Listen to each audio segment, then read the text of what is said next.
Saturday evening 6:30 இருக்கும். Saturday night 10 bus அப்படிங்கிறதுனால அடுத்த நெக்ஸ்ட் 1 வீக்குக்கு தேவையான மாவு 3 to 4 days வரும். ஒரு நேரம் மட்டும்தான் தோசை ஊற்றுவாங்க. ஸோ தட் அதுக்கான மாவு வந்து ப்ரிப்பேர் பண்ணி வச்சுட்டு நானும் சஷ்குட்டியும் வந்துட்டு பஸ்ஸுக்காக கிளம்பிட்டோம்.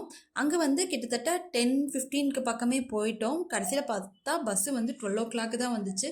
அதுக்குள்ளே அங்கே பக்கத்தில் இருக்க குட்டீஸு அங்கே பஸ்ஸுக்காக வெயிட் பண்ணிகிட்டு இருக்க குட்டீஸ் எல்லாம் ட்ராயிங் பண்ணிகிட்டு இருந்தாங்க. அவங்க கூட வந்து இவனும் வந்து ஜாயின் ஆகிட்டான். டைம் போனதே தெரியல.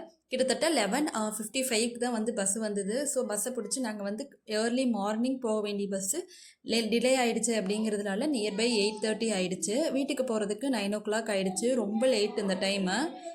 சஷ்வந்த் வந்து ஃபுல்லாக வாமிட் பண்ணிகிட்டே வந்ததுனால ரொம்ப டயர்ட் ஆகிட்டான். ஒன்ஸ் அவங்க அம்மாச்சி டோலியெல்லாம் பார்த்ததுக்கப்புறம் நல்லா பிரிஸ்க் ஆகிட்டான். அவனுக்கு வந்து இங்கே பொள்ளாச்சி வந்தாலே டயர்டுங்கிறதே சுத்தமாக இருக்காது.